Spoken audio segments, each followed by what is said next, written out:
Dallas Cowboys, and I want to give a major shout out to Mike Tag. Keep bringing the hype to the Cowboys Nation. We love and appreciate it. Now, can you dig it? Let's get it. What's up, Cowboy Nation?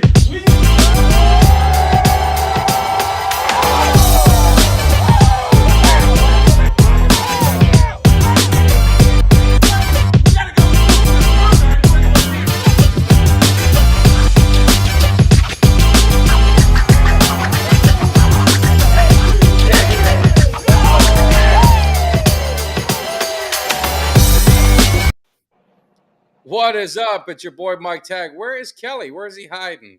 I messed you up, Kelly. Where you at? There he Yeah, is. there you go. What's up, Kelly? I had it all messed up, man. That's the way, we had a little time off and the draft were a little crazy. So, Yeah. Just gotta get some things right. But hey, I'm doing good, Mike. Excited to be back. There's been a lot of things going on. Just fresh back from the draft. But we got ourselves a really good guest lined up here that I'm excited to talk about. Bring back some of the old school flair and some oh, rivalry from one of the greats. absolutely. I mean, we love the players from the past. And like I said, everything has a Cowboys, sentiment to it. And looking at the Steelers Cowboys rivalry in the 70's, I kind of talked about off air. It was a rivalry to us, but I don't know if they consider it a rivalry because they beat us every time. But it was a lot of fun. It was intense. And we don't want to wait any longer. We've got JT Thomas, starting cornerback on the four-time Super Bowl champion Pittsburgh Steelers. He's entering the cave, but more importantly, or more negatively, he's a Florida State Seminole, and you know your boy's a Hurricane, so we got another Seminole on the show, so we're going to have some fun, so let's not waste any more time. Mr. Thomas, how are you doing today? Oh, Mike, great. Good afternoon. Good evening. How you guys doing? Oh, good, good. Well, Doing first of good. all, welcome to the show. We're going to get into some Cowboy stuff, but also want to really talk about your career. But Hmm. I mentioned you were, Florida State Seminole, but probably more importantly, you were the first African American player to play at Florida State. And just your thought, just going through my mind, and thankfully, probably speaking for Kelly too. Thankfully, we lived in a time where, we're way past that. I grew up in South Florida and really thankful for that, the diversity and everything else. But going to Florida State, what was your thought? Was that something you were looking forward to, or was there a concern, or what was your thought process of going there knowing that you were going to be the first? Well, you have to understand, coming out of high school, my senior year, I had no idea where I was going to school because you have to understand, when I come out of high school, one of my senior year, none of the schools in the Southeast that's 1969, had actually recruited blacks, although the Civil Rights Bill had been passed in 1965. So basically, I had no idea. What happened, a reporter in my hometown had called Vince Dooley at the University of Georgia and asked Vince to consider me as being the first African American football player at Georgia. And Vince said at the time, we're not ready for an African American football player yet. About 3 days later, I got a call from Coach Bill Peterson at Florida State, and he indicated that he had, read or heard what what Vince had said, and he said, "Well, we're ready." So at that point in time, I was a wide receiver then, and they were throwing passes in school, and in other schools that had looked Tennessee, they were looking, but everybody was kind of gingerly kind of filling this thing out. So boom, up to Florida State based on that primarily. And going in, yeah, I knew that, but you have to understand, I grew up in the civil rights movement, with integrated my junior high school, my high school, so that was part of the process that you were accustomed to, breaking those color lines and at a young age. So going to Florida State, it was just another phase of that, really, for the most part. Yeah. Yeah. No, I think that's awesome. And even though you're a Seminole and I'm a Hurricane, I mean, we didn't have that rivalry, I don't think then. Was the Miami Florida State rivalry there? Not really. At that time they had brought in two players, Chuck Foreman and Burgess Owens, Yep. at the time, and I knew Burgess because he was from Tallahassee, and we used to work out together. But it wasn't a rivalry there. Back that time, it was strictly University of Florida and Florida State. That was the big rivalry.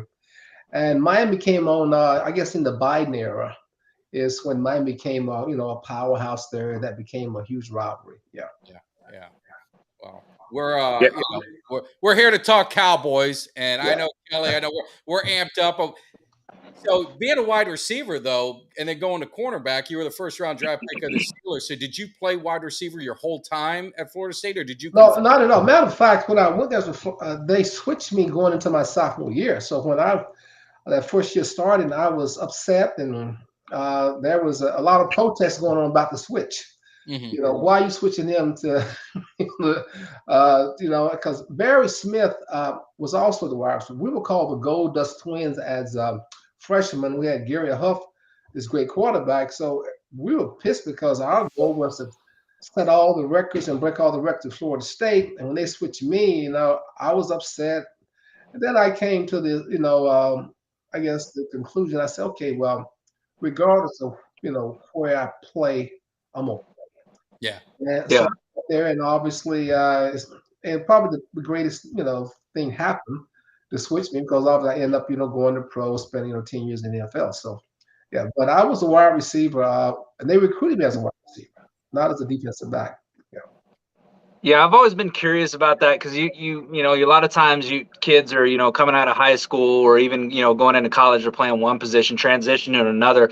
So wide receiver and DB, obviously there's differences, but it's a speed position on the field. You got to be quick. What was the biggest challenges in terms of you making the switch from wide receiver to DB? Well, I in high school I had played both ways. So I had played defensive back before. So it wasn't that I had not played that position. I just had, my freshman year when I got in college, I was a wide receiver, and that's what I've been training for. So I had missed a year, that freshman year, not playing defensive back, but obviously made the transition, I guess, in the spring, and it became history. Yeah.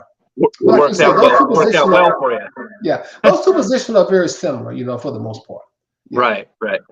Well, it's funny because we have Diggs on our team, not to jump too far ahead, but he started out at receiver in Alabama, and Coach Saban moved him to cornerback, and he said, you'll be, you want to get drafted in the NFL. He said, this is going to be the best way you're going to do it. And the one thing that Diggs always said is he could, being a receiver and then switching to DB, you're able to read the ball and do all that. So he felt it's an advantage to the DB. Well, the cornerback is probably the toughest position in the NFL, because your margin for error is very small, because it can become Pearl Harbor very quickly.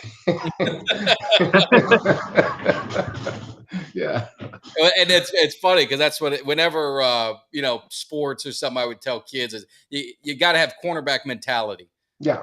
If you get beat, you can't let it where you can't No, you worry can't. about it. I agree with you. On to the next play. So Yeah. it is a tough position. Yeah. But talking about your NFL career, so you get to the Steelers, and they lose. I think they lost in the playoffs the year before you got there, if my memory serves me correct. In 72, lost the conference championship to the Dolphins. So you come back in your rookie year, you guys, I think you lose to the Raiders. Then you win the Super Bowl in the Vikings. But we're here to talk about Dallas. So now in 75, you got the Dallas Cowboys. You're part of that steel curtain, that ferocious defensive line, and just that defense you had. What was your thought process of looking at the Cowboys? Because they were the glam, right? You had all the big guys. What was your mindset? And what did you guys really think about the Cowboys from the other side of the rivalry? We always hear the Cowboy fans, everyone, we all love them, but being the opposing team, were you sick of America's team? Were you sick of all that crap? What did you want to do to us? Well, we looked at them as a finesse team. We didn't look at them as like the Oakland Raiders. That was like us. They were just vicious and a mean team. So but they were good. And, you had Roger Staubach in the shotgun. And they had really, gotten to this shotgun thing, and which, created a lot of problems for a lot of people. So, but they were tough. Defensively, they were tough. You had, too tall, those guys. They were, so we were very competitive in terms of just status in the NFL. And we were all young at that time, so you can imagine. But they still was the yardstick that America's team. And that became somewhat annoying, I guess. We're trying to figure out why they were American team, And we're soon, they have those great cheerleaders. That's what it is. Got to be the cheerleaders. That makes Maybe. Yeah, it was the cheerleaders why they were great. So and Chuck knows we had no cheerleaders. He said they had no purpose to the game. So what value did they have? So that I was edge. They had these cute girls we didn't. So we figured that was edge in itself. But they were a very, very sophisticated ball club, very smart team, very talented. Roger Staubach it's no doubt about it. One of the greatest. He created a lot of problems, and you had great wide receivers in that era. You had great running backs. So they were a challenge. You didn't walk in, with the Cowboys and just gonna beat them, and they were not soft at all. They were not soft. Yeah, that Super Bowl that where you guys played Dallas is a pretty tightly contested Super Bowl. I was looking on those rosters though. Obviously, I'm a little young for that, so I didn't get to see that one. But I am a fan of the game and history of the game. You guys had 10 Hall of Famers on that team, on that Steelers team, not including Tony Dungy. I'm not trying to leave him out, but he obviously made it for being a coach. But Dungy, so if you count him, that's 11, and then there was 7 on the other side with the Dallas Cowboys. I mean, what was it like? I mean, was that one of the in terms of Super Bowls, would you say that was one of the toughest games you had played? And as far as like talent wise, was that 2 of the most talented rosters that you got to be a part of? I think talent-wise, because like you say, we had 11 All Pros on defense. Now imagine that, and who could afford 11 All Pros today on defense? So that was one of the things we had. But they had quite a few All Pros there. They had the speed on the outside. They had Drew Pearson, and they had I guess was Golden Richard on the Richard, yeah. And you had Newhouse and Pierce, and then eventually, I think Dorsey, came there. But they were, I mean, they were competitive. They were very competitive. You had the secondary, obviously you had all pros in your secondary. So we look at the team, it looked a lot alike from a talent standpoint. Yeah. And I think if you went position by position, we were equal. The differential was strictly the style of play. I think we brought a very tough bump and run, man-to-man type mentality there, and we were gifted, to have just the talent not on the line but in the secondary where we could. We did something different than most teams because we had big cornerback. Most teams' run support came from maybe the defensive end or the linebackers.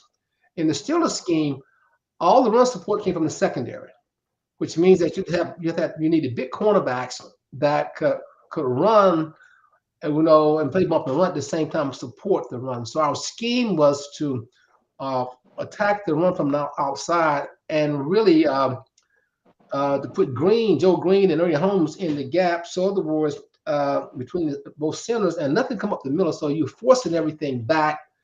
And from the outside, so you're forcing things where our linebackers become the stars where they almost were like free safeties because of the way the scheme was, Because, but in order to do that, you had to have these big cornerbacks that could run at the same time, and it was kind of a prototype that Chuck Knows had, and I think our defensive scheme was, which made it very difficult because sometimes you would be in man-to-man coverage off and have primary run support.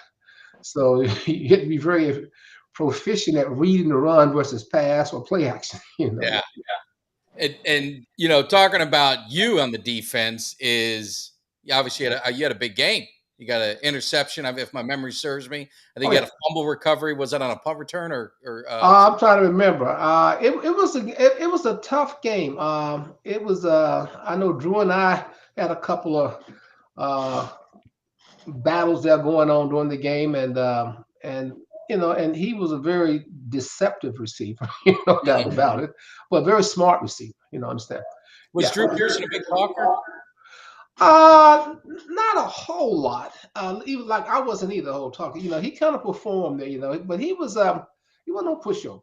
No, because our 88s are all talkers usually, like Michael Irvin, Des Bryant, Well, CD. It's not to that extent, he was not like Michael Irvin, but no, but no, he had things to say now. Yeah. Believe me, he did, yeah.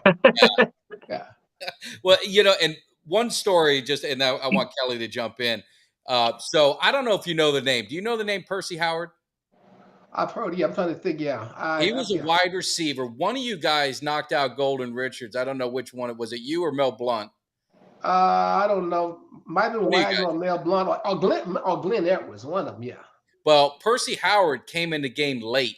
Right. And I met Percy Howard. He grew up down in South Florida. He went to Dillard High School, and I had breakfast with him, and we just kind of talked about. But the interesting thing with Percy Howard, he's the only player in the NFL. He had one reception, and that one reception was in Super Bowl X.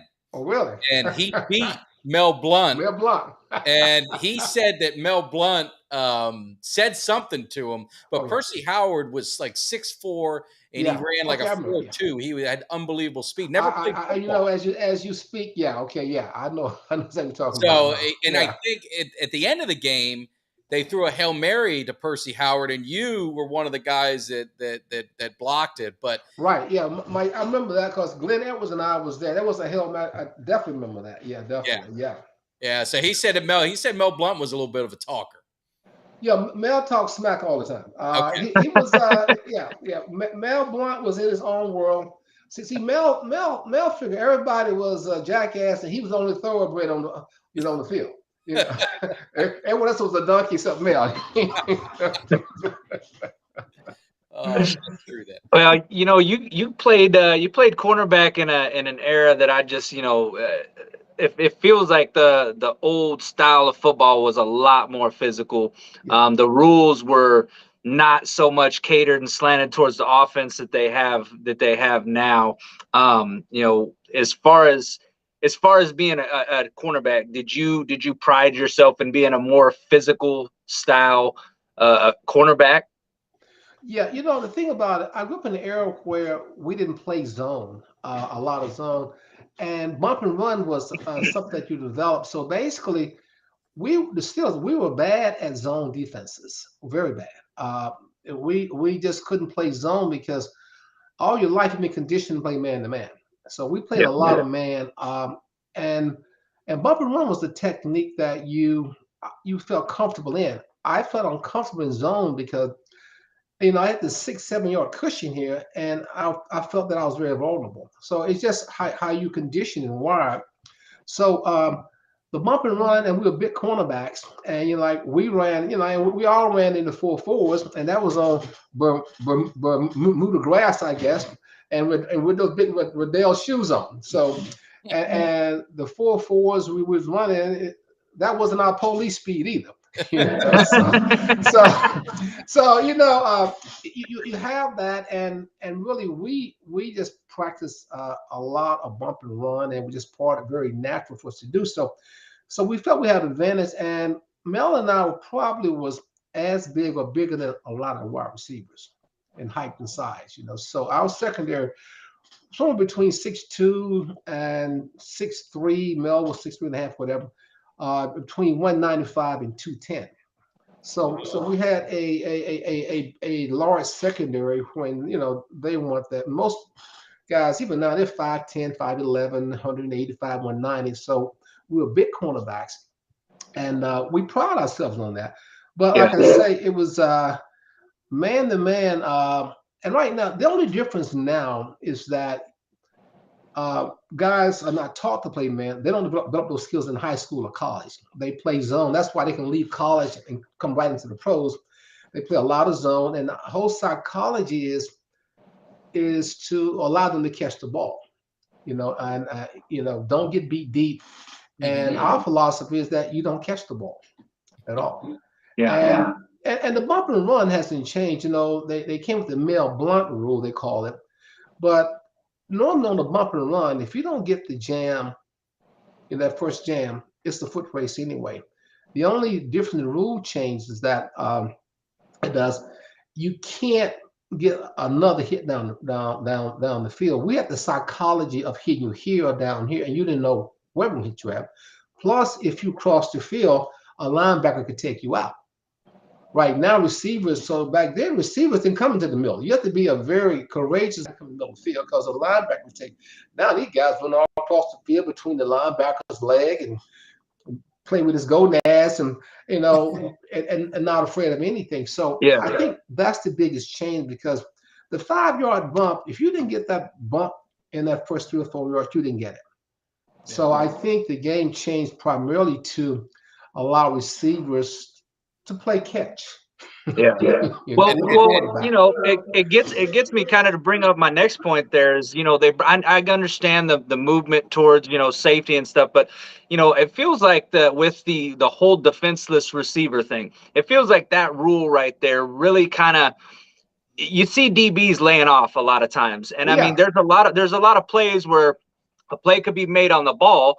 A play is made up top, and then it's called a hit on the defensive receiver. And I just feel like that's taken away a little bit of the aggressiveness that you've seen in the past with some of these DBs. I mean, what's your thought on that? That whole that rule? Yeah, you have to allow them to catch the ball. I mean, so Exactly. wait a minute. How competitive? I have to let you catch the ball, right? I mean, Yeah. and so I think that's unfair. It put the defense, in a because you don't know, when do I hit this guy? So you get this indecisiveness in terms of when can I hit him without getting a penalty, and also even the tackling. Every animal leads with his head, so it's impossible not to use your head. But they portray this head thing. I mean, if you don't use your head, what you gonna use? You can't take it out of the game. Anything your head is not into, you're not into it. So I think these rules are, they're to protect the game. I got that, but I don't know. I think it's more dangerous not having your head in the game. I think you put yourself at more of a risk for injury not using your head. But that's just, trying to protect the quality and the revenue and create scoring. It's about scoring. They don't want to see a 7-10 game. No, they don't want to see that. They want to see scoring. So that's why you can get beat 10 times a year and make the Pro Bowl. In my day, if I gave up 3 touchdowns a year, I was probably cut. Well, and the funny thing is I wanted to ask you about it because you talk about the way it was in the game. You didn't want to go across the middle. I'm talking about the way it was in practice. And I think there was a time that you guys knocked out Lynn Swann in practice, and you guys jokingly created the Lynn Swann rule, fittingly that you guys couldn't hit any of the receivers going across the middle in practice because you're injuring your own. Well, training camp is, if you go to training camp now, it's a country club. Most training camps, you probably could go through training camp. It's 2-hand touch. And back in the day, we had 4 weeks of two-a-day. 6 weeks of training camp, and the whole idea was to break you mentally and physically. It was to weed you out. Back then, you could see it in the second week of two-a-day, the guys that want to get cut, it was in their eyes, please cut me. And then there were some guys in the middle of the night just leave. You wake up, they go on the next day. And so the whole idea was to weed out the weak. And today it's a different ball game because you finish the season in December, and the next time they really hit is 9 months later, beginning of the season, because during training camp they don't hit. Not even, most of them don't play in preseason much anymore. No, so don't play. So now you come into the season, your body isn't conditioned for contact. Because the last time you had contact was December 9 months ago. So you can imagine, and I understand you want to protect your investment. I'm giving this guy $20 million here in cash. And I want to make sure I get some return on him, so I can't get him hurt at training camp. Matter of fact, I was at the Steelers training camp last year, and it's the hill they come down to the practice field, and I'm watching these guys descend for practice, and most of them are smiling. And I'm trying to figure out why in the hell they're smiling coming down that hill. I never seen, when I was there, anybody smile coming down that hill, because it was nothing to smile about. So it's a different game today. They love training camp. I hate training camp. I even go by the Steelers training camp now. If I go by there, I don't even look over there. I hit the accelerated. and keep going. Well, one other thing I wanted to touch on that I thought was interesting in the Super Bowl and get your thoughts. So at the end, I mean, you guys are winning 21-17. So a touchdown beat, Dallas gets the ball back and they score a touchdown, they can win. It was Right. 4th and 9. I think it was on just your side of the ball, somewhere in the 40s. And you guys, Coach Nolan, he decided to run the ball on 4th and 9. Mhm. And basically hand the ball back over to the defense with Dallas at midfield. What was that a trust in the defense, or was he worried about something on special teams? What was it? Because that's risky. He would have got crucified in today's world with the social media and everything. Yeah, it was risky, but yeah, Chuck knows trust the defense. The defense was really. There are times when the offense couldn't score, and he just come down and we had one defense that we will call. It was kind of like a defense that catapulted us into a zone of craziness, and we used to call it stunt 4-3 cover C.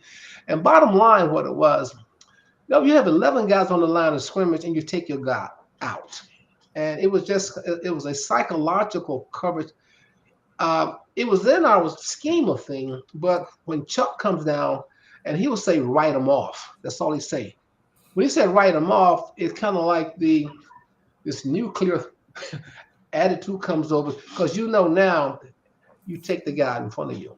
And it was something that we used quite a bit when we got in trouble. And he believed that the guys could do it. And basically, everybody was take out the guy in front of you. That was it.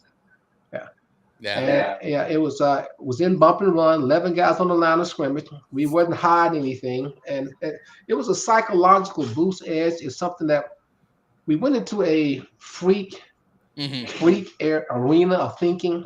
Yeah. Yeah, that was gutsy though. And it was. It turned out. On that Steelers team, you guys obviously, like I said, it was a super talented team. One of the guys that's in the Hall of Fame, you guys, the quarterback, Terry Bradshaw. Yeah. And I've heard a lot over the years, and it's funny because it parallels to Troy Aikman. Troy Aikman, a lot of times he gets a lot of flack because they talk about how great the team was that he played with, and if they didn't have that great team, he wouldn't have been a Hall of Famer. Say because he didn't have the stats and didn't, but the thing was he just didn't really need to. How was Terry Bradshaw as a quarterback, and did he have that it factor? What was it that made him the guy with you guys? Terry Bradshaw was a very, very strong country boy. We should say he was cock strong, for lack of whatever that meant back in the day. But anyway, Terry was a javelin thrower. Terry was very strong, had great speed, great conditioning, and I never forget once we had lost the game in it was around 74, 75, and home game. We got our butts kicked. We stunk up the joint. So our sauna after every home game was converted into a beer garden. So after the game, we shower, everybody go into the sauna. We got beer in the trash can, so we're drinking there before we leave. And Terry's sitting there, and we kind of licking our wounds. And Dwight White, Donnie Shell, myself, John Cope, a couple of Moon Mullins, and Terry say, "I snuck up the joint today, and we got our butts kicked." And Dwight say, well, we all did. And he said something very profound. He said, "You know what? You guys can lose with me, but you can't win without me." And that generated an attitude about him. They always say that he had great wide receivers. He did. He always have had. He had going to first Super Bowl. He had Ron Shankle and Frank Lewis. They were all pros. And Lynn Swann and Stallworth was backing those guys up. Yeah. So he had receivers there. But I'm gonna tell you, this guy could throw the ball. I mean, he was strong. I mean, in the wintertime, we never stuck our hands up. We threw our elbows up, in practice, because you lose a finger. So a lot of times people say, well, those guys went and got the ball. Brad put the ball there. He knew what he was talking about. He was a great quarterback. And, they were saying, oh, he's a Southern guy. Pittsburgh was very, I'm going to say cruel, because he's from the South. And, Bradshaw was, he's dumb. No, he's dumb like a fox. Yeah. You know, what he would do a lot of times, you know, when it seemed like you throw a ball right to a linebacker or defensive back, a lot of time Swan or Stallworth or Lewis or Shanklin have broken the route. And there are times he sees them breaking the route, he pumps and throw it up. Then there are times he throw it there, and all of a sudden they broke the route. And you know, don't ask Bradshaw. Well, no, Bradshaw out of class is not going to say that Lynn Swan broke the route. Yeah. John Stallworth, you know, hoping that he's going to read it. They because he had the defensive back biting, so they broke this route, and Brad didn't see it. You know, so he's done. You know, he's not done, and we knew that. But when you're talking about without Bradshaw, we wouldn't have won those 4 Super Bowls. No. Yeah. And he did take it a lot. I think Hollywood Henderson said he couldn't spell cat if you gave him the C and the T one time. Well, you know, I doubt that seriously, but like I say, he's dumb like a fox. Okay. No, but it just showed to the mentality. See, I talk about the players of today to players of yesterday. We had Rod Martin, who I know you guys had some battles with the Raiders, and we'll talk a little bit about that. And he said, you know, in the era when he played, obviously in the 70s, there was no exchanging jerseys. There was no handshaking after a game. You had a beer, he said, if you at the end of the game at the bar, if you guys were there. But there was just a mentality that was different. And that's what I was saying with Hollywood Henderson. There was a lot of trash talk, and there was a lot of trash talk with the team. So you built a hatred. Hatred, I don't want to use a stronger word, a dislike for these teams. And do you see that? You don't see it today, but did that drive you guys? Did you guys want to hurt other players? Not. Yeah, you did. You know, and these players you knew, but obviously when you came to the game, like Isaac Curtis and I from Cincinnati, we were friends. When you came to the game, he's my enemy, you know, and they were enemies, and vice versa. So it was that type of mentality that you had to create to play the game because. Like I say, after the game, you know, and you respect each other, you admired each other, but in that environment, you was taking names, what it boils down to, and it was just it came out of a kind of the military mentality. You in the trenches, you train that way. Even when you're in training camp back then, you know, it's barbaric. Because the game was a barbaric situation. Today, you know, I mean, I've talked to a lot of young players, and they say, well, we wouldn't do that. You know, we wouldn't do that. And they wouldn't because they've been conditioned not to. And really, if you go from college to pro now, it's almost a lateral movement. It's not a step up. It's the only thing changes are the number zeros, you know, a lot of zeros. You know, on the paycheck. Other than that, it's a lateral movement today. And I understand you go like Florida State, their facilities are just as good or better than pros. Mm-hmm. The schemes are the same. The processes are the same. But when I came in, a rookie probably could not play coming to the NFL because there was a psychological and physical adjustment. Mm-hmm. Today, it's a lateral movement into the pros, really. Yeah. Did you guys have any? I don't know if someone asked a question in the chat. A bounty? Did you guys place any inside bets to try and We did. No, we were a good team, and Mr. Rooney was Catholic, so Catholics don't do that kind of stuff. Now, the Oakland Raiders did. I know. Hey, Atkinson and Tatum, they had bets. They were wagering cases of beer to knock out people. Because they would tell us. Just to make sure I'm not on that list. Yeah. And they got a few cases off Swan, I know.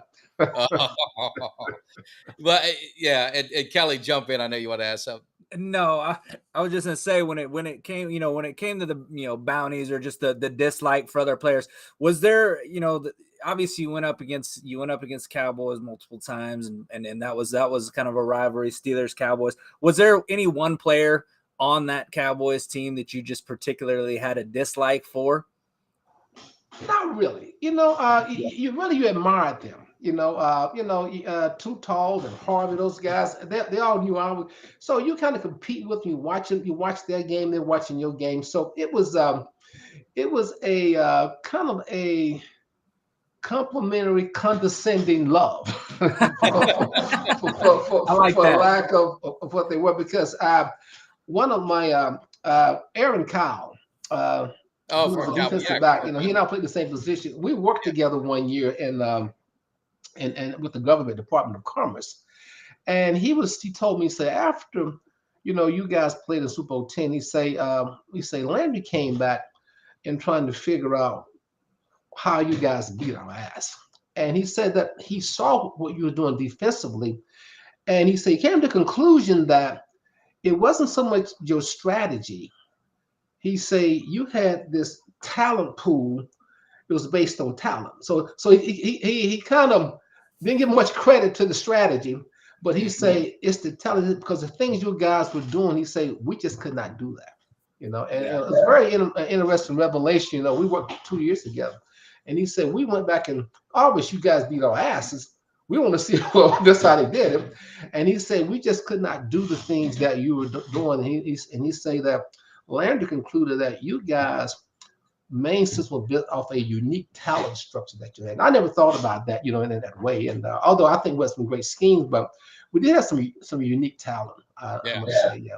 Now you had no dislike for the Cowboys, but you can't lie to me here. Don't be lying to me when I say Oakland Raiders. Yeah, some hate there. Yeah, because they were not good people. They were not good people. The Oakland Raiders were not good people. Their coach would come down while we were the defensive backs, and he would talk to the secondary, and he would say stuff like, you know what? I could trade for all four of you guys. You'll make more money than Pittsburgh is paying. so even Al Davis at that time, he was kind of like the mafia type guy, man. He tried to cut a deal and say, "Don't you guys want to come play for me?" Yeah. And I said, "Why? You'll make more money because I know they ain't paying you in Pittsburgh." That was a word in Dallas too, I think. Yeah. Speaking of that, I mean, obviously there's a big difference now in the way players are paid versus the way that you were played then. What was your signing? What did you sign for as a first round pick out of the Steelers?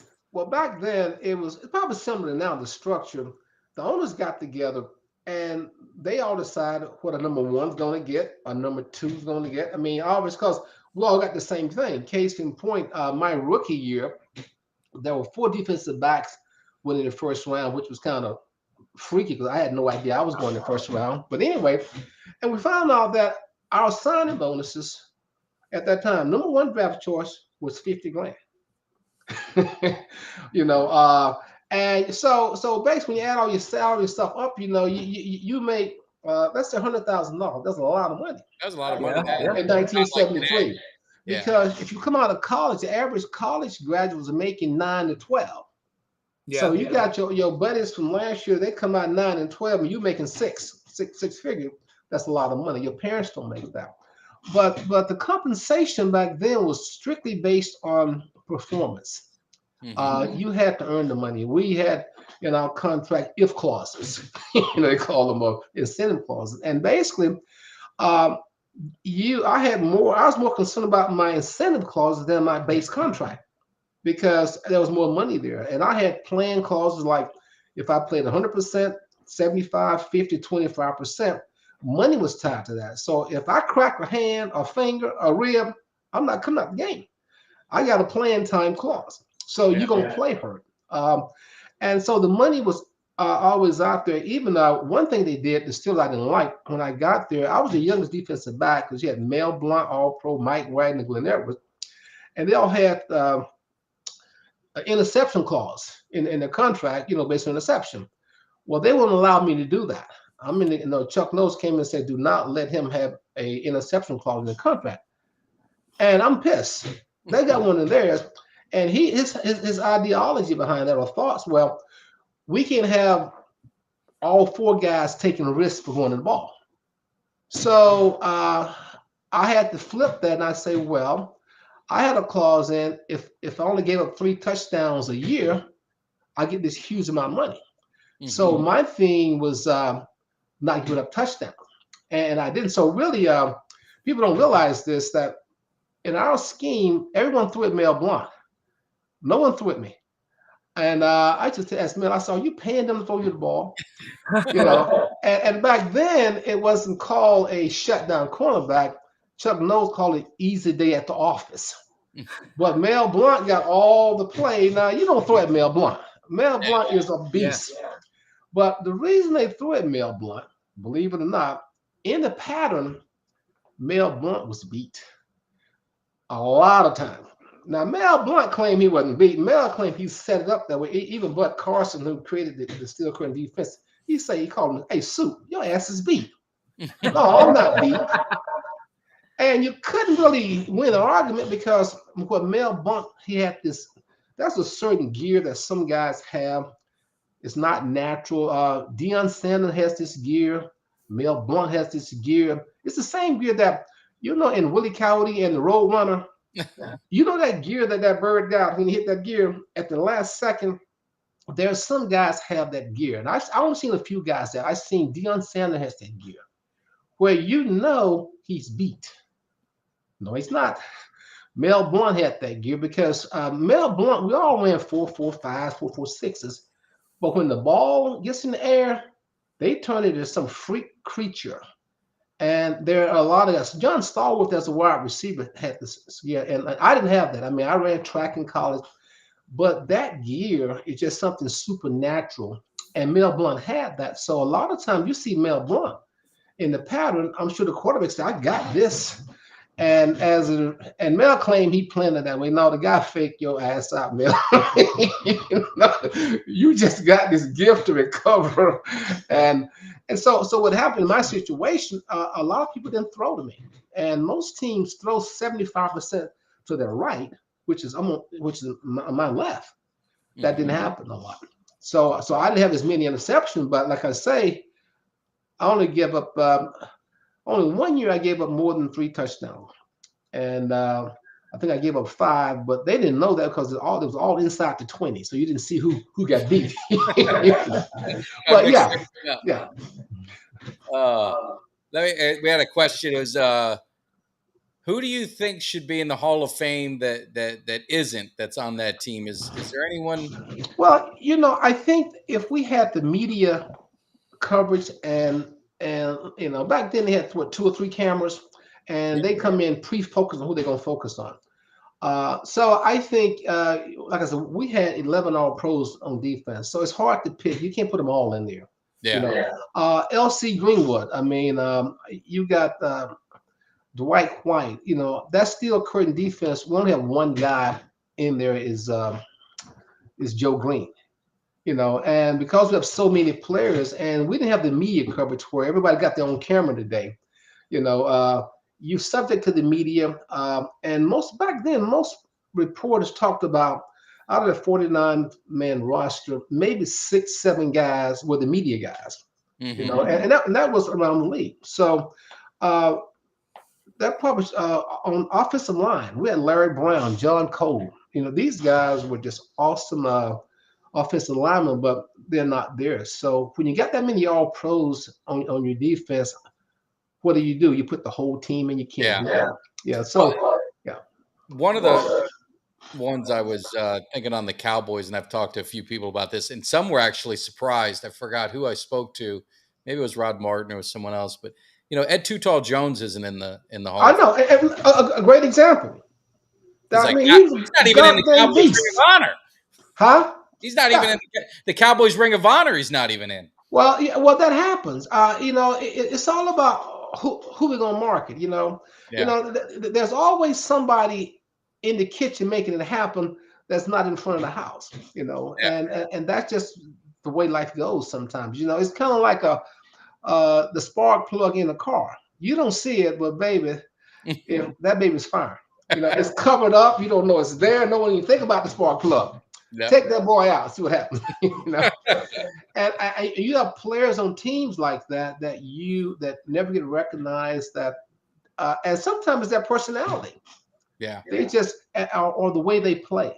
Some guys play with a lot of mouths, a lot of fanfare, and some guys do it like it's just such a natural thing to do.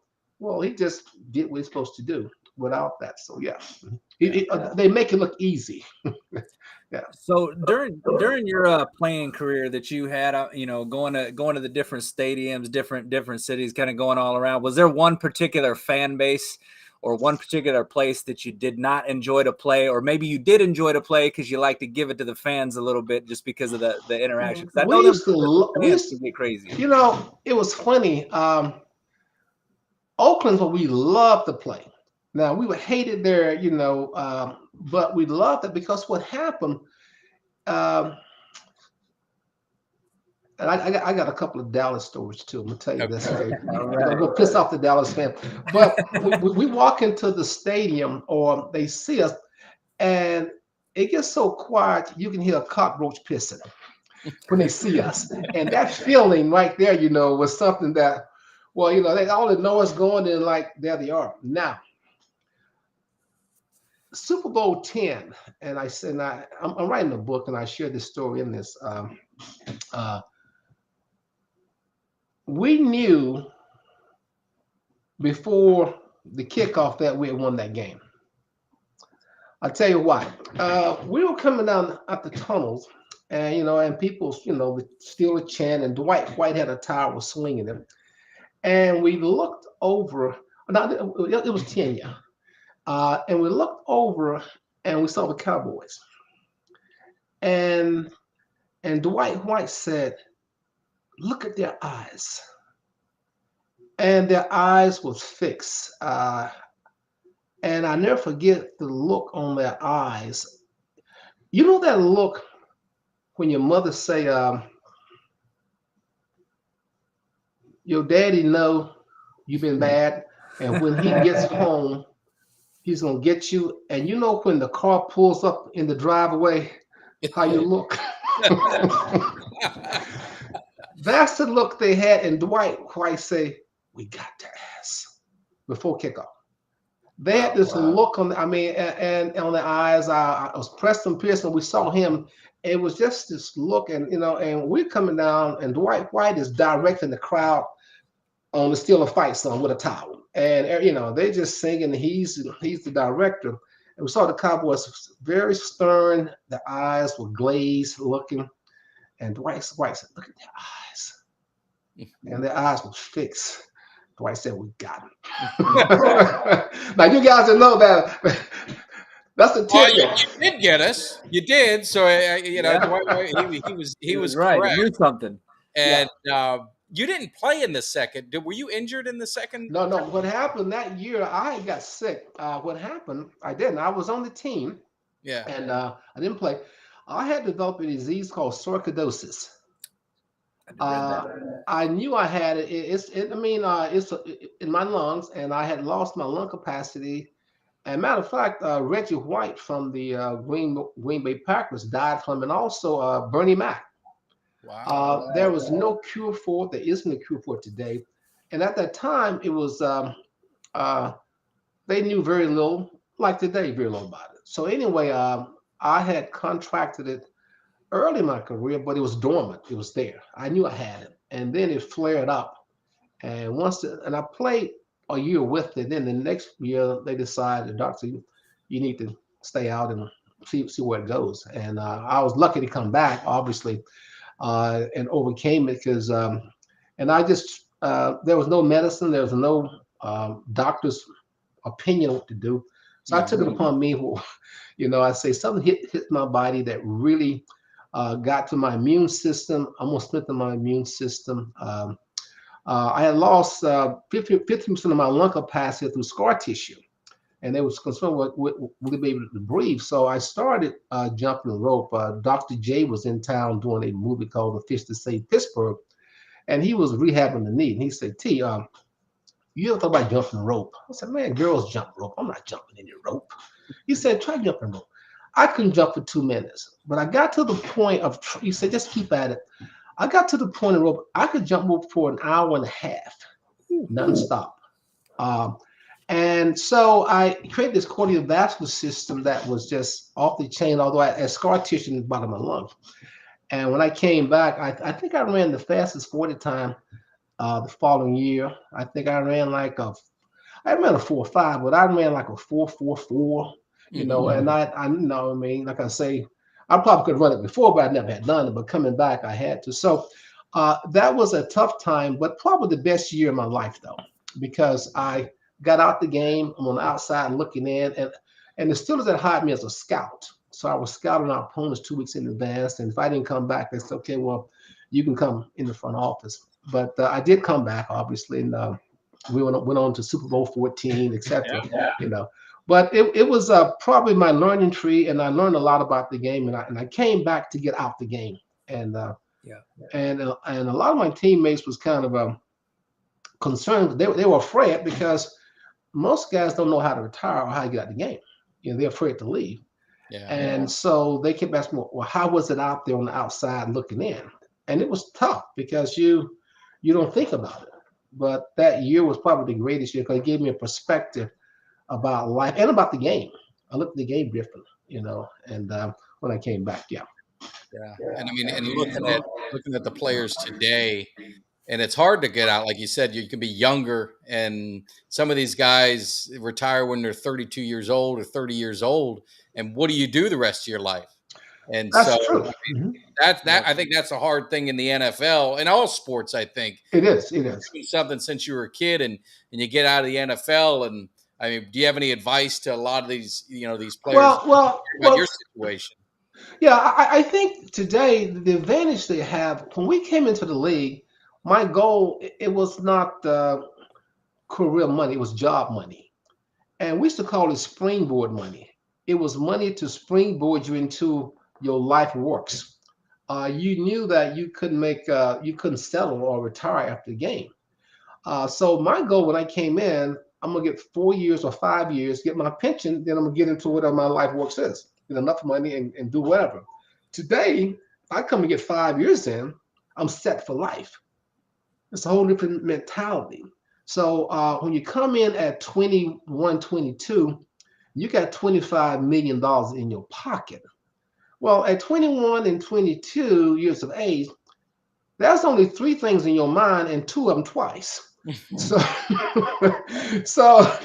it's a tough situation for a young man to be in. So the thing about it, unless he has guidance or the knowledge from someone to support him, I mean, I think it can be a great situation because you can retire for life.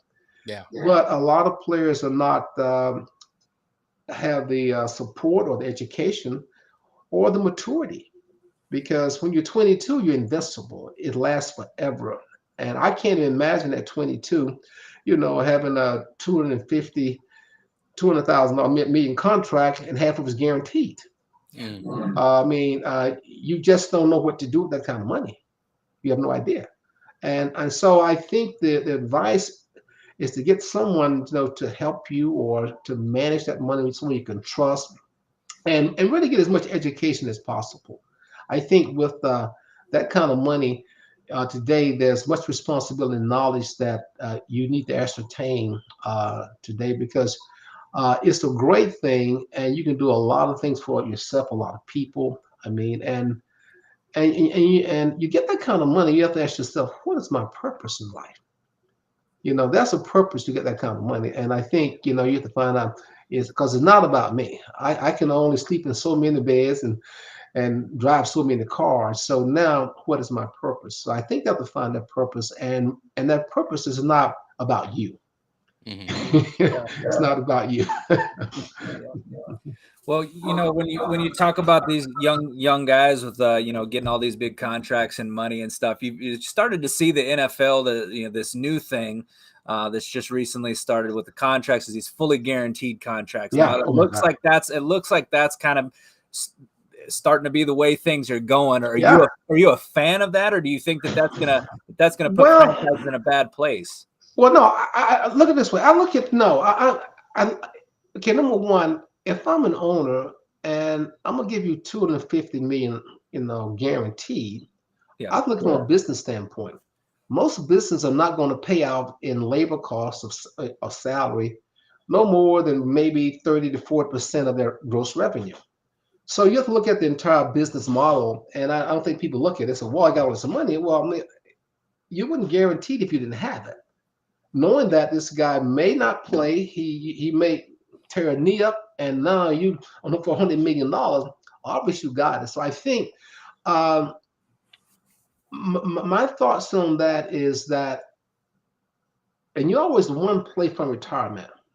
Yeah. So you think about it. So look at the risk that you have. So there's a risk reward there, and the fact that also, if you pay me this much money, and this is kicking off, this money is being like any investment.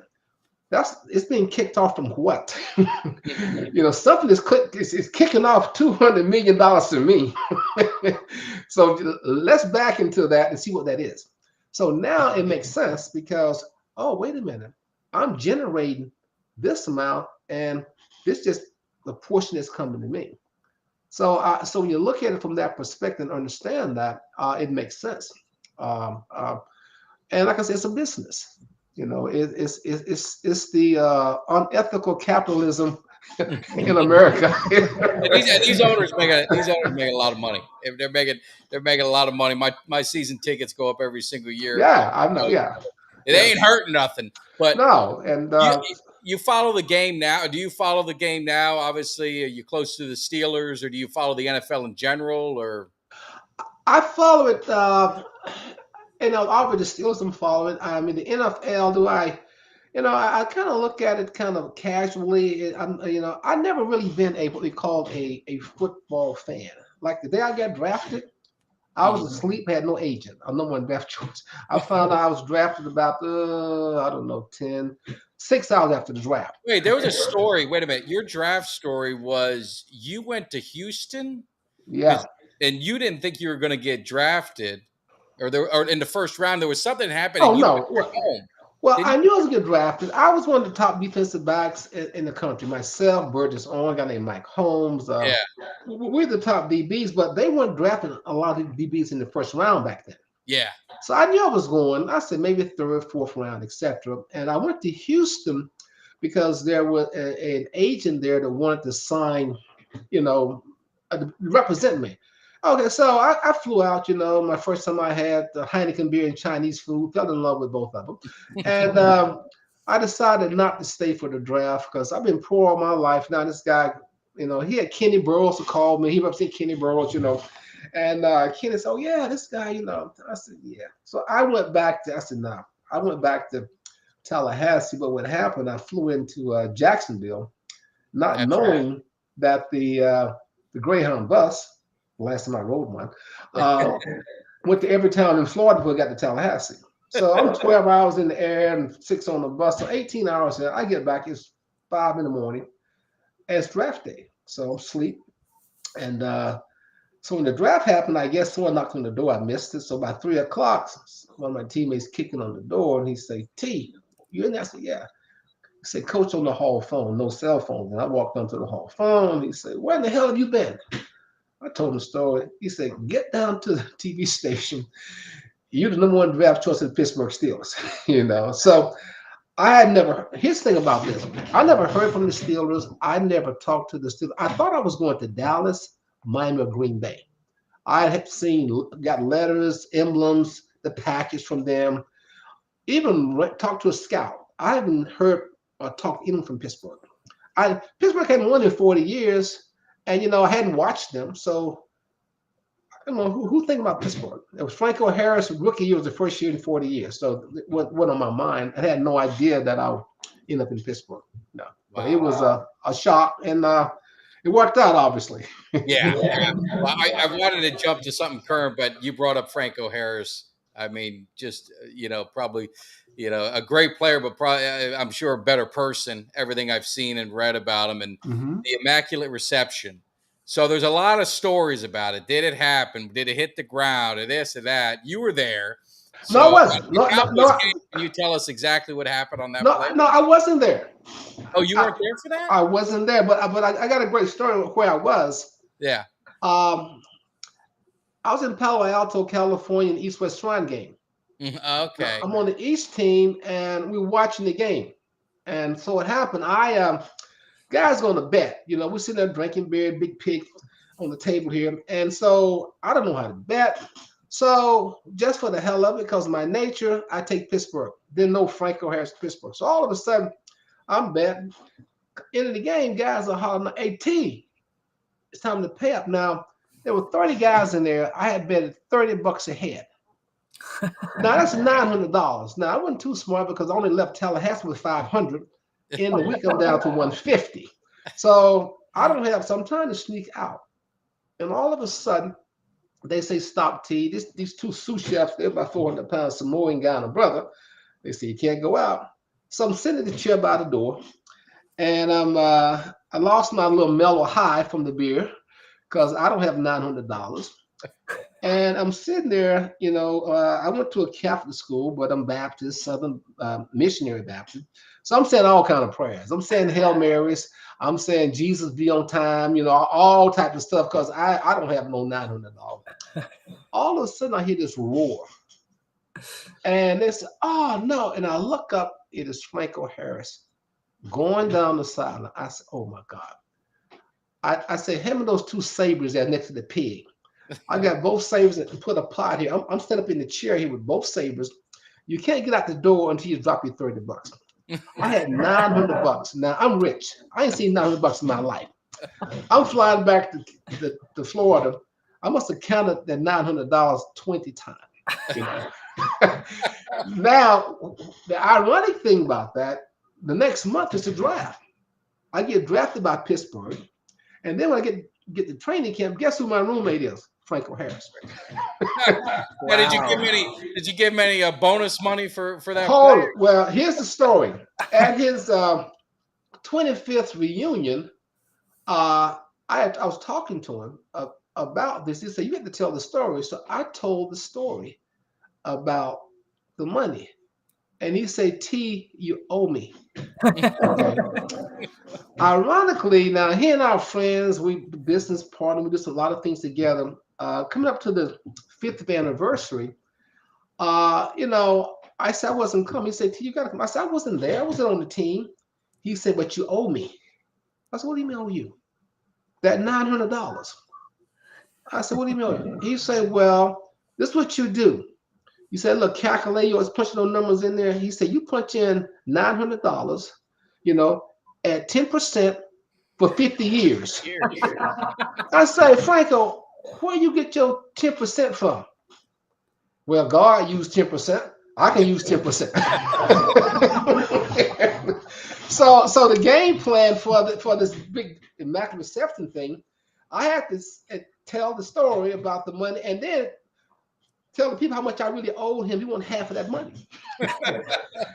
And so I came up with the idea. I said, "Now, how do I get out of this?" I said, "He goes biblical on me with his 10%. Then I came up with the idea. I said, "Wait a minute. In the Old Testament, they have the year Jubilee. After 50 years, all debt is expunged." So that was the game plan that he didn't know anything about. But unfortunately, obviously there was an immaculate reception. They took him out here a couple of days right before that event, Yeah.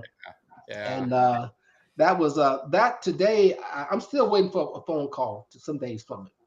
It really put us was always in a tough situation in terms of mortality, thinking about it, because 2 days before, you see him and he's excited about this, and bam, he's gone like that a couple of days after that, Yeah. You gotta live life, you gotta enjoy. Yeah. You never know when your time. Yeah. But what a great man. Great guy. Definitely. Yeah. But talking about, just to change gears, I was going to say that you're a casual fan, but Kelly and I want to know, are you casually watching these Cowboys? And if you are, can you help us figure out what's going on? Can we get this thing open up? Well, see, you got they got too much money in Dallas down there. That's what it's too much money. I mean, everybody's rich in Dallas down there. I think Dallas is no different. I think that there's a different player today out there. I don't think you have the team concept as you had back then. Back then, we were dependent on each other. More ways than one. Matter of fact, when we go out, we depend on each other by a round so we could drink enough. So today, the guy can buy the bar. I don't need to hang with you. I go. So it was more dependency there. I think more what the team was not just on the field, was off the field. And I don't think you have that now. Everyone got their own following, their own group, and I really don't need you for what. I don't. I got my million. You got your millions. We compete uh, against each other, and I think the alliances that we formed back then, uh, they weren't just on the field, they were off the field. You know, and I think that's the biggest difference because on the Tuesday, where they're all 80% of the players in the same spot where we went, we together as a team. You know, today I don't need to hang around you. And you bring no value to me, and so we were more dependent, not just on the field but off the field. And so we built these relationships that, and I'm sure the Cowboys of that era have those same relationships. They meet each other. It's just like no time has elapsed between their meetings, and we have that here. You know, like just pick up.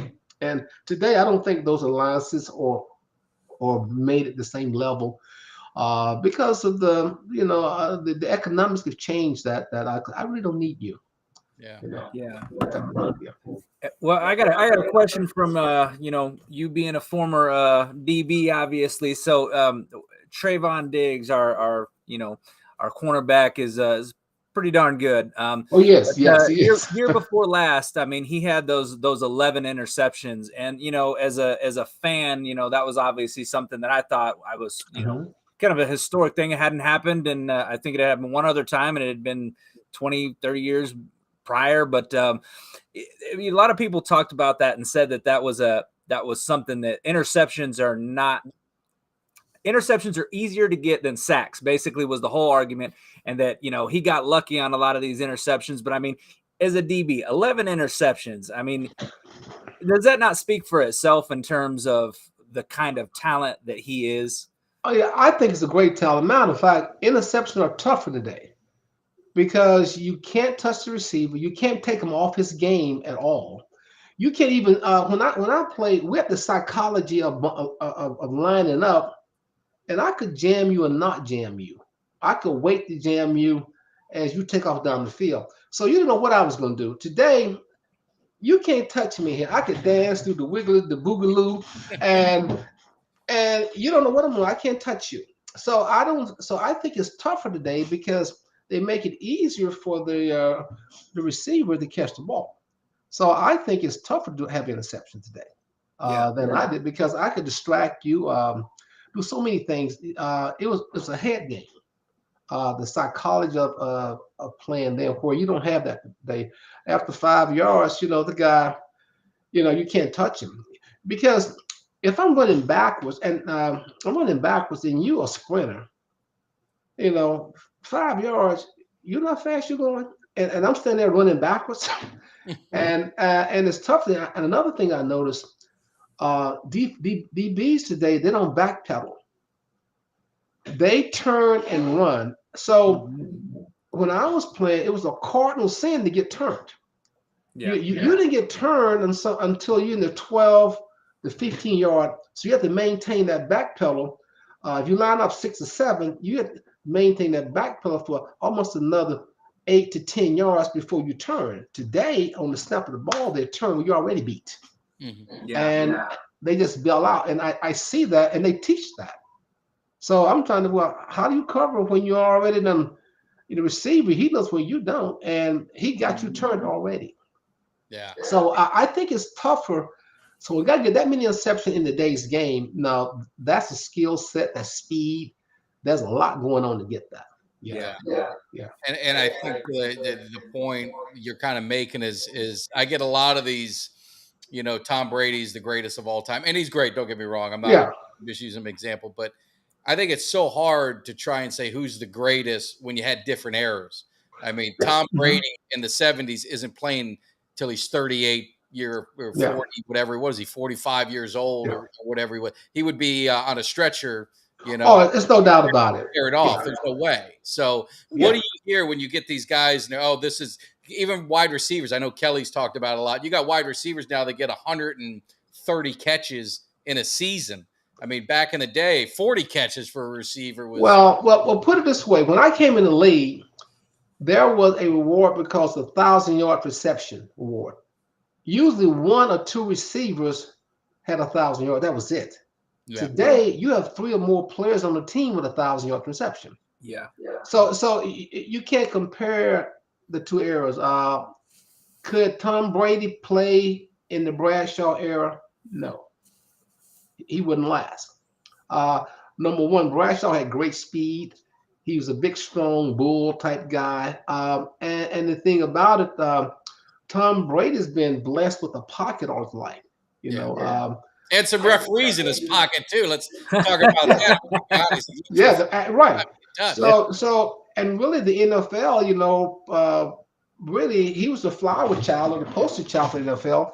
So for the last, 8 or 9 years, you can't even get near him. So you can't set this standard. You can't touch this quarterback. You can't hit this quarterback. You can't go towards his knees. You have to find a spot somewhere in here, in the midsection. So I think he was protected. Given another era, going back, he wouldn't. And what makes him great? He's great within the times, but could he cross over into those eras and play? I don't know. Another thing, could he play where he was throwing the ball to an area where back in the day the quarterback had to come back and read the play. He could not throw a 12-yard hook to the number because the defensive back may push that receiver out or down in, so he had to get back to the lane. So every play the quarterback is reading. You know, in that era, when Staubach didn't come back, you're just gonna throw. Now they're playing catch. They throw into the number. They throw into a spot. And back then there was every play had to be read, and there was an adjustment in the throw because the receiver was pushed down or misdirected or hit, whatever, and you don't have that today. So I don't think you can compare receivers or quarterbacks, you know, in those different eras. Yeah, go ahead, Kelly. I'm sorry. No, I was gonna say I definitely agree with that. I've always been one to argue about the whole, you know, it's hard to compare eras because it was just a different game. I mean, it was a different game. Yeah, I mean, you know, I've looked at, you know, me and Mike have talked about it. I said there's times where I saw Troy Aikman get hit so hard that you would have thought that, you know, his soul left his body, but you know, healing himself up off the ground. I said, you know, quarterbacks now, they get hit like that, those guys be leaving on a stretcher. That's true. Yeah. Well, you have to understand, in training camp, when you left training camp after, you know, you had 6 weeks of training camp, you have 4 weeks of two-a-day. You know, I would go out in the morning and I would lose 6 pounds, but let's say in the afternoon, I'll weigh out at 192, 193, and you're in great shape. I come in 180. You know, so wait a minute, you don't drop this weight. So what are you doing out there? You can see the level of conditioning, the physicality that's going on, and you're just a commodity. You get hurt, they put someone else in. It wasn't where I had to value you. You just a piece of meat. No, and I mean, we've been talking forever. I could talk all day. I know, Kelly, we could talk football, but I didn't want to leave because you played for one of the greatest coaches of all time and in that era with Chuck Noll, Tom Landry, Don Shula. And, you know, there was a question. Any funny Chuck Noll story or something unique that maybe a lot of us don't know about Chuck Noll? Yeah, I think what Chuck Noll's greatest asset was he was a great communicator. In other words, Chuck Noll could talk to you individually and personally while talking to 60 other guys. And you know he's talking to you. I never forget once, you know, I come from the South, I'm from the Bible Belt, the good stuff here. And I was on the kickoff team in my rookie year. And, you know, I was L3, R3, whatever. This is the guy supposed to be the first guy down, break that big old huge 4-man wedge up there and, you know, force the ball carry out. Well, I'm going down very gingerly because that's a dangerous place to be on the kickoff team. I don't want to be on this kickoff team. I'm a rookie. So, and Chuck Noll he always ran the special team. So he's running back and forth and clicking, you know. He said, T, is that you at L3? I said, yeah, you know, we're in the dark, you know. Yeah. He said, where's that 4.4 speed at? Wait, oh, I'm going to get killed going down full force speed. What's about your mind? And he said something, he say, what they say? The meek shall inherit the earth. And so most guys said, what the hell he's talking about? The meek shall inherit the earth. Well, that's not what that means. But he talking directly to me knew that I knew what that means. Basically was saying, I'm going to that gym, I'm going to get my ass knocked out. But he took that biblical reference and switched it, and guys looking around, and I knew what he was talking about. And I would see him communicate with certain guys, like with Bradshaw. He would have to put his arm around Bradshaw and let Bradshaw know, hey, you okay? He needed to hug him, okay? Joe Green slipped up in his locker, and Chuck would pull his chair up in this cage, and the only thing you see is Chuck's back, and Green is up in there, and he's talking to Joe Green this way. Ernie Holmes now. Ernie Holmes is a character. He got shot down in helicopters and stuff like that, airplane. He and Ernie walks out the locker room and walk around the stadium and talk. That's how he communicated with him. He and Dwight White would play the dozens. I didn't know Chuck could play the dozen. One day, and he and Dwight would walk, and they'd be playing, and Chuck playing the dozen. Well, I didn't know that Chuck had room with Jim Brown, so Chuck was the dozen. So one day, we coming in after practice, LC Greenwood, Dwight, and I, and Dwight was very comfortable calling Chuck, hey, Chaz, hey, Chaz. And he said, yes, Mad Dog. He said, you know what? Chuck said, what? He said, your mama got a wooden leg and a brass. And we said, wait a minute, Dwight, what are you talking? Why are you talking to the coach? Tell his mom got a wooden leg and a brass, the word. Chuck put his head down. He said, you know what, Mad Dog? You ain't got no mama. You got two daddies. We cracked.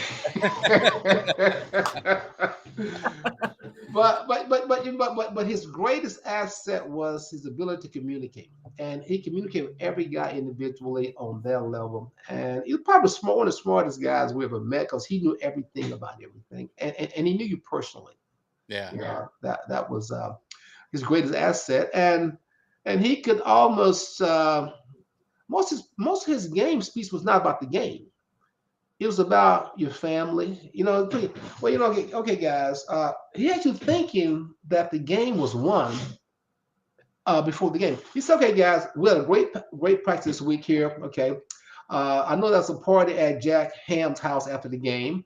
Let's go out here and give the fans their money's worth. And it wasn't like a game. The shot was, okay, guys, showtime. Like a show. Like we had our dress rehearsal. Let's put this show on. It's cold out here, and let's get out of here. So that was the mindset. So guys walking out saying, okay, guys, showtime. So we had thinking it was somewhere to get through for the fans and go party. Oh man, that's why I love this era, and it's something Kelly and I, we've had a lot of great players in the 70s, 80s, and into the 90s, and just you guys really paved the way to what the NFL is today. And sometimes it's forgotten, sometimes it's appreciated. I think for you being on the Steelers, I mean, you guys are, aside the Cowboys, just a notch below us, like one of the greatest franchises of all time. But you guys take over our stadium when you guys come to town, and I went up to see a game at Pittsburgh. But just a great franchise. But just really want to thank you for taking the time to come in here and share some great stories and great memories. Unfortunately, like I think I mentioned before, you were a jinx for us because you never lost to the Cowboys. I don't believe. Oh, no. You didn't let that happen. I think we beat you the year before you got there, and we might have beat you when you left. So yeah. I'm glad you left. No, like I said, it was a great rivalry, great memories, and really the Cowboys, they were a class operation, class guys. I mean, classic memories you have, you know, the events. And like you say, we can't think about our careers without thinking about these guys. We know their name, we know their numbers. You know, you study them, you know, so you know who they are. You know if they beat you or not. You know, you know exactly when they took advantage of you. You never forget it. It's kind of like it's branded in your mind, you know, in your spirit. So yeah, and guys can go back to who did what, who said what. Yeah. I just think it's so cool that you guys, like I had Coach Switzer on, and we were talking about, you know, play, and he was just going over times in the game, and he was recalling the way the players were lined up, what was called, what happened. And I just think for you guys, it just shows the love and passion you had for the game, that you could remember like a lot of this stuff just like it was yesterday, and to share these memories. It's just so cool. Well, you know, I remember Super Bowl X. Drew beat me on wide open, and Roger just didn't see him. It'd been 6 points. I mean, he put a move on me, stutter step. I never forget this. And I bit, man, like a shark. And Rogers just didn't see him. He was open. You know, he came back, he smiled at me. He knew he had beat me, but thank God they didn't throw the ball. That may have changed the outcome. Who knows? There was one question I want Kelly to jump in. Did you play with John Elway in Denver? Yes, I did. That was my his rookie year. Yeah, he was phenomenal. Yeah, I retired from Denver. Yeah. Now, did you play a full year with Denver? Or did you? Okay. Yeah, I did. Yeah. Matter of fact, the year I retired, I played 1 year and I came back. They released me because of a contract. And about 8 weeks later, I'm opening my first restaurant. They called me back. They had lost both safeties, wanted me to come back and pay me probably an owner wanted me to play in 5 games, probably a third less than I asked for the whole season. You know, and it was tempting, but I said no. I was healthy. I was good shape. Yeah. I said one play. I said no. You know, so I decided to stay in retirement. Yeah. But Elway was as well. He proved what he was. He was. You knew from that. You knew his rookie year that he was special. Well, yeah, because you out there in the ball, you know, that thin air. It's like a Scud missile coming. You're running with the wide receiver. You hear this ball whistled in the air, and I'll tell you, he had an arm. He was like a Bradshaw. He was just so strong in throwing the ball. I mean, you didn't want to intercept the ball. I didn't, you know, because that's how hard he threw the ball. Yeah. But he was. I would put him and Bradshaw's out of the same what I call cock strong mode. I'm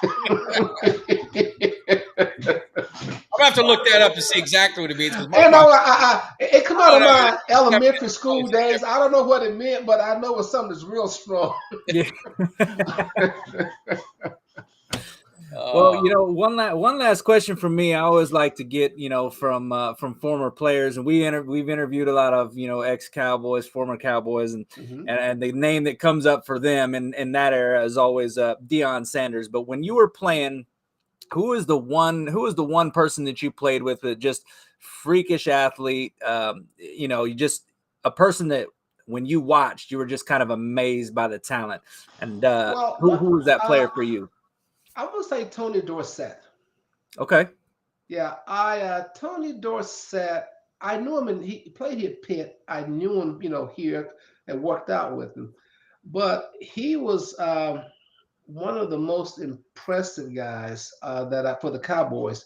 You know, and you speak of the Cowboys or just in general? Just in general, the most. That's the reason I'm a Cowboys fan. I mean, don't get me wrong. I love the Tony Dorsett love, but Well, guy that you played Tony with was amazing because he cut the amount of real estate and power. He had about a 7.5 and 8 foot stride out of power. You know, now of all the players that I think I would hate to play, and most people, whether they admit or not, to play, and one of the toughest backs, I'm a running backs of all players, O.J. Simpson. Okay. When they say the juice was on the loose You have no idea what that means unless you're on the field, because he was the fastest guy on any field, any given. I don't care who you were. Yeah. He was an amazing back. A guy that you never you always hanging on tackling. I mean, he could outrun anybody. He was a world class sprinter. He was. So if one of the guys that kept on your toes, people say Walter Payton. No, I could outrun Walter Payton easily, running backwards. He was a great back, but the juice, man, that he was a mess. He was scary. He could outrun you. He could probably outrun a cheetah if he had to.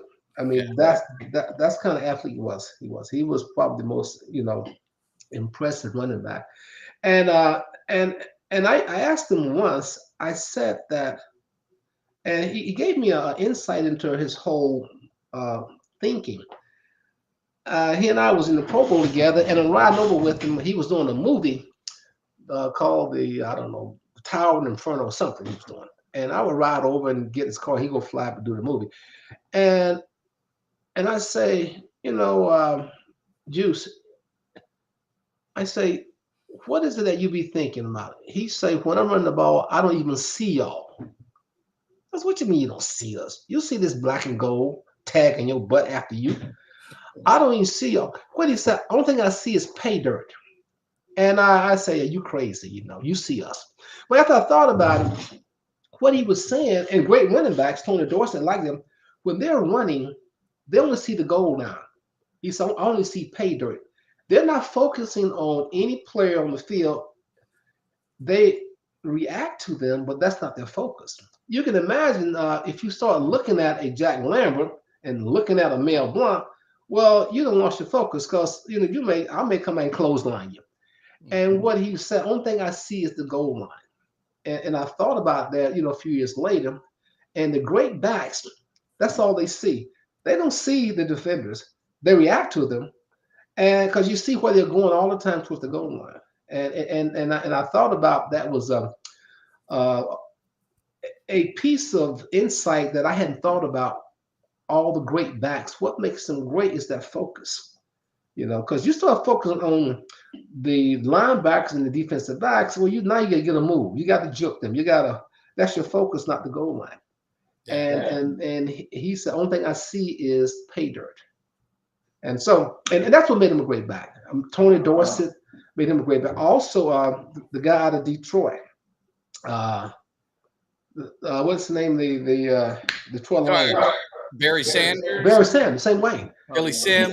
Yeah. If you look at Barry Sanders, his focus is always the goal line. Yeah. And that's what the great ones have learned or do naturally, and they react to anything else. Yeah. All right, Barry Sanders or Emmitt Smith? No, Barry Emmitt's a good back. I don't put Emmitt in the class with Dorsett, OJ, Barry Sanders. I mean, I don't put him. He's a tough back.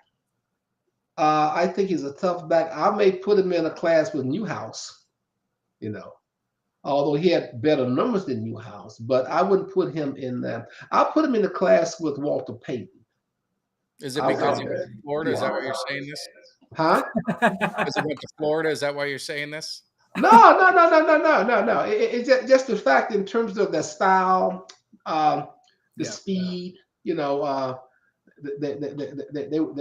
similar. But you're talking about my guy Emmitt Smith. I mean, Tony Dorsett, Emmitt Smith. So you hurt my feelings because I'll go to battle with anyone if they want to talk about the difference between Barry Sanders and Emmitt Smith. But I respect your opinion.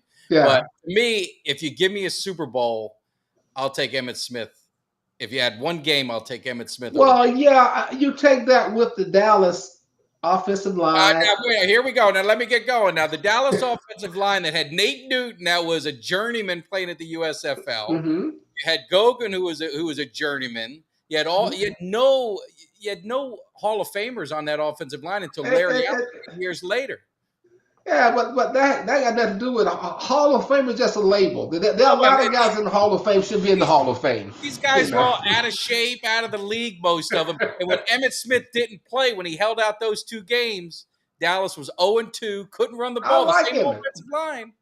Emmitt is a great back, a tough back. I mean, really, he's a tough back. But if I had to go with the elite, I look at things in terms of in Pittsburgh, we look at things in terms of pedigree. Okay, we have a pecking order here, and Mel Boone have established this. We have thoroughbreds. Okay, we have Clydesdales. Then we have Muse, Duncan, jackasses. Okay. Now, if I take Emmitt, I wouldn't call him a thoroughbred. He's a Clydesdale, which is good. Yeah. So he's a Clydesdale. Now there's some thoroughbreds out there. Tony Dorsey's a thoroughbred. Okay. Barry Sanders, those are thoroughbreds. Emmitt's a Clydesdale. Which so I mean, Clydesdales are good. Don't get me wrong. They can carry the load, and he's carried the load. You know, when we talked to Coach Campo about Smith, what he said about Smith, what he said the main differences were between Smith and Sanders, which I found pretty interesting. Emmitt Smith, obviously, we're Cowboys fans. We love us men. But he said what the differences between them was that Barry would get a 5-yard gain, 15-yard gain, 20-yard gain, but then there was times where he'd get a 6-yard loss, an 8-yard loss. And he said with Emmitt, it was always pushing forward. It was always forward. It was always forward. He said he may get some dirty yards, but he was gonna get that, and he was gonna move that pile forward. So it was 3 yards, it was 4 yards, and then maybe then he'd bust through and get you on a 20-yard run. And I think the thing with Emmitt was also just the longevity of it, the fact that he took care of himself so well, and I don't think anybody will break his record just because, running backs nowadays. Well, like I say, he's a Clydesdale. I'm not knocking it. I get what you're saying. You can't stop Clydesdale from carrying the load. Now, thoroughbred, but the thoroughbred can make it up. That's totally different. I mean, I'm not saying they're better. I'm saying that they're different species here. No, it's a different type of running back. And I've been arguing the Emmitt and Barry since I was in high school. So, I mean, it's been a long thing for me. But no, it's a lot of fun. And honestly, Mr. Thomas, it's been an honor to have you on. It's my pleasure, really. Definitely. Our favorite guest, and just the stories, the memories. Like I said, I apologize. We're an hour and a half in. Usually I don't go that long, but your stories are so good. And I just respect the Steelers organization. I mean, 3 coaches that I can remember with Noel, and now obviously Tomlin. Cowher, Tomlin, right. Cowher in between. They're just a great organization. It is, definitely. A lot of teams, a lot of us are envious of the consistency that they've been able to do. So I definitely want to thank you. Hang tight, Kelly. You go ahead and say your thanks. Hang tight, Mr. Thomas. We want to talk to you off the air. Yeah, just absolutely. I do want to thank you for coming on. It was a pleasure to be able to hear the stories. I always love the old school era, man, because like Mike said, you guys have paved the way for these, for this new generation. And I mean, the millions of dollars they're getting now. I mean, you guys paved that way. Maybe they should owe you a little bit of money from like kind of how you had that Owen thing about the $900. Maybe you're owed a little kickback. Hey, really? But no, and when I heard you said you were writing a book, I would definitely be interested in getting some info on that. The book is called. I started 7 years ago, and right now the pandemic. I should have had it during the pandemic, but the pandemic kind of changed the whole perspective. The title of the book is called From the Balcony. And really, it's more about a perspective about life. And I share with you the content of it, what happened. You got a couple of minutes. Yeah, we was in a nightclub, a huge discotheque in the 70's the Steelers doing a promotion, and an altercation broke out. A couple of guys threw a few punches. That was it. So this cop come in and said, he's about 5'9", said, turn off this damn music, trying to find out what's happening. And it's one of the, at the time, popular discotheques in Pittsburgh called Heavens, of all places, called Heaven. And Eventually, he couldn't figure out what was happening. The story from this guy, and his girlfriend turned the ankle when she fell down. And so from the dance floor, no one knew what was happening. So he said, if I don't get there, someone shut it down.